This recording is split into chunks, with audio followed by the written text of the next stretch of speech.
कांद बोबाड़ी रे फाटी पड़ुछि पूरा मेडिकल। बापा मुहरे गामुछा देई बिकल होई कांदुथिबा बेले माँ भूई को दरांडी दरांडी कांदुछंती। साही पड़िशा भी दौड़ी आसिछंती खबर शुणी। भेंडिया पुओटा एमिति अकाल रे चली जीव एकथा केही विश्वास करि पारु नाहंती। काली जाए सबु तो ठीक ठाक थिला, हेले आज टेंट तळु एमिति भाबरे पुअर शव मिलिबो से कथा स्वप्न रे सुद्धा केही भाबी भी नथिले। हो आज्ञा, एमिति भी आसे मृत्यु। गोड़ खसीगला बोली जहाकू भरोसा करी जीवन विकल रे धरी पकाइले से ही मृत्यु पालटी गला बिचरा पाई।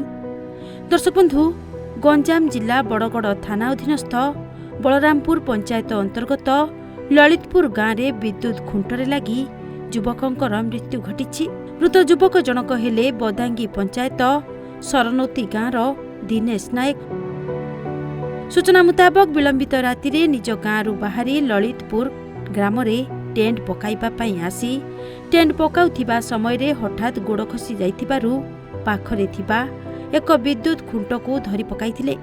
सेठारे थिबा घरोई विद्युत संजोग तार को लागि जिबा हेतु विद्युत आघातर शिकार होइथिले दिनेश। सेठारु आहत अवस्थारे तांकु संगे संगे बड़गड़ गोष्ठी स्वास्थ्य केन्द्र को अणा जाइथिला।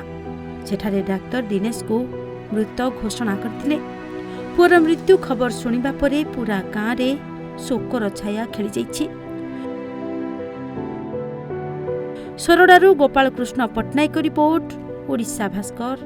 47 वर्षर ट्रस्टेड ब्रांड राज इलेक्ट्रॉनिक्स ए वर्ष एसी और रेफ्रिजरेटर सबुठारु कम रेट रे केवल राज इलेक्ट्रॉनिक्स रे।